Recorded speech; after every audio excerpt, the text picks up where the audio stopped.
Good morning friends. मैं हूं doctor Santosh Pandey.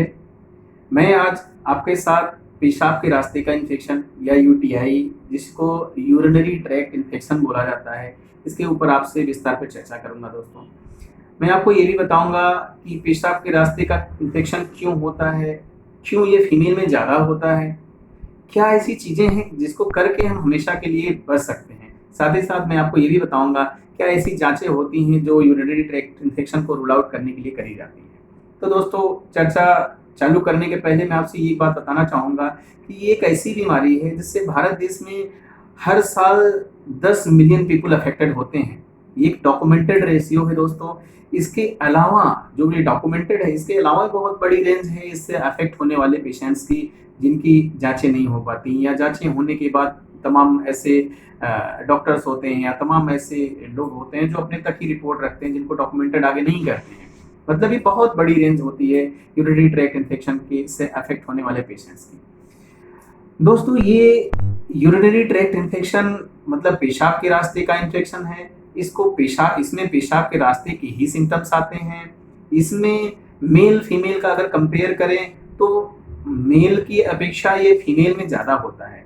Female में ज़्यादा इसलिए होता है क्योंकि मेल में तो यूरेथ्रा होता है जो बड़ा होता है, फीमेल में ये पार्ट नहीं होता या यूरेथ्रा बहुत छोटा होता है, जिसकी वजह से नीचे इन्फेक्शन बहुत आसानी से स्प्रेड कर जाता है। दोस्तों, सिम्टम्स की बात करते हैं कि क्या इसके लक्षण आते हैं, तो सबसे पहले पेशाब के रास्ते के सिम्टम्स आएंगे।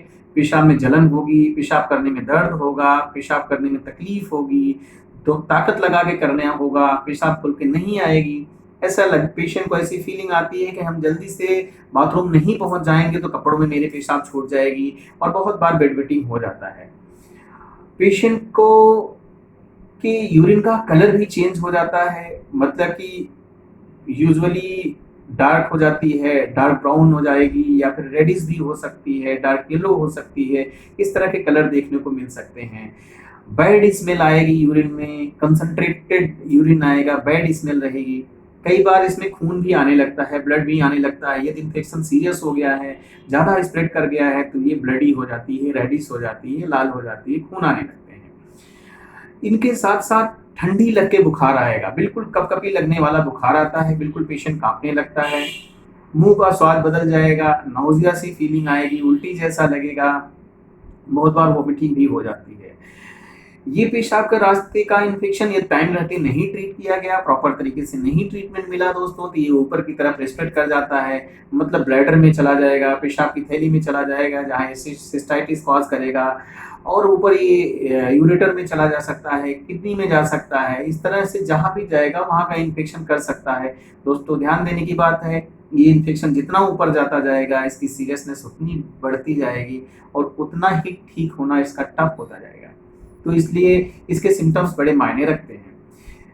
ये जो हमने आपको लक्षण बताए, उन लक्षण के साथ साथ पेशेंट को ठंडी लग के बुखार भी आता है। ये बात बहुत ध्यान देने की है। बहुत बार पेशेंट नहीं ध्यान देने या प्रॉपर मैनेजमेंट ट्रीटमेंट की वजह से इन सारे इन्फेक्शंस को बढ़ा देता है।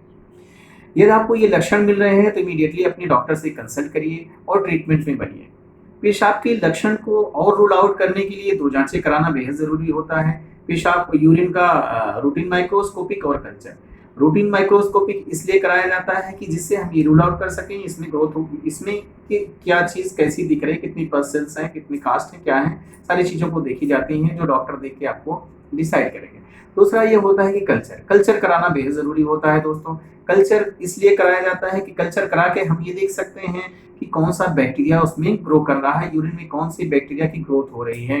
यदि हम कल्चर कराते हैं तो जिस भी बैक्टीरिया की ग्रोथ होती रहती है उसके हिसाब से जो मेडिसिन निकल के आती है उसको दे दिया जाता है और पेशेंट ठीक हो जाता है और जल्दी ठीक हो जाता है। दोस्तों, ये कुछ बातें हैं, परंतु यदि आप अगर दवाओं के हमेशा के लिए ठीक होना चाहते हैं या इससे बचाव की बात करें तो कुछ सावधानियां रखनी बेहद ज़रूरी होती हैं। जैसे माताओं बहनों के लिए यूजुअली कोशिश करें कि पब्लिक टॉयलेट का यूज़ नहीं करें। यदि करने की ज़रूरत भी पड़ती है तो ये देखना आपको बेहद ज़रूरी होगा कि नीट एंड क्लीन होना चाहिए, साफ़ सुथरा होना चाहिए वहाँ पे जहाँ पे भी आप यूरिन पास कर रही हैं। यदि आप टॉयलेट मोशन के लिए जाती हैं, लैट्रिन के लिए जाती हैं, तो चूंकि फीमेल में लैट्रिन और पेशाब का रास्ता पास पास होता है, मीन्स यूरेथ्रा पास होता है, इसलिए आपको इस चीज़ का कि आपको स्वयं केयर करनी होगी कि लैट्रिन के रास्ते से कुछ आपको लैट्रिन के रास्ते या लैट्रिन जब आप क्लीन कर रहे हैं उधर से कोई इन्फेक्शन आपको आगे की तरफ नहीं स्प्रेड हो पाए। इसके लिए जब भी आप मोशन पास करने के बाद क्लीन करती हैं तो आपको आगे और पीछे मतलब फ्रंट टू बैक पूरी क्लीनिंग करनी है, प्रॉपर तरीके से क्लीनिंग करनी है, समय देके क्लीनिंग करनी है। अपने प्राइवेट पार्ट्स की डेली क्लीनिंग करनी है। दो मेल फीमेल दोनों के लिए डेली क्लीनिंग करनी है। जब भी आप बाथरूम जाते हैं, जब भी आप नहाते हैं तो अच्छे से साफ सफाई का ख्याल रखिए, ड्राई रखिए, सुखा के रखिए। बहुत ज़्यादा एक्सेसिव स्वेटिंग से बचिए। पसीना बहुत ढेर सारा नहीं होना चाहिए। अंडर गारमेंट्स आपके डेली क्लीन होने चाहिए। साबुन से क्लीन करना है दोस्तों। कोशिश ये रहे कि डायरेक्ट सन एक्सपोजर में, डायरेक्ट सनलाइट में अगर सुखाते हैं दैट्स गुड, वो बहुत अच्छा रहेगा, क्योंकि डायरेक्ट धूप जो होती है वो भी तमाम तरह के बैक्टीरिया को किल कर देती है जो सेकेंडरी इन्फेक्शन को रोकते हैं दोस्तों ये मेरा छोटा सा प्रयास था आपको पेशाब के रास्ते के इन्फेक्शन के बारे में जानकारी देने का। आशा करता हूँ वीडियो पसंद आया होगा दोस्तों।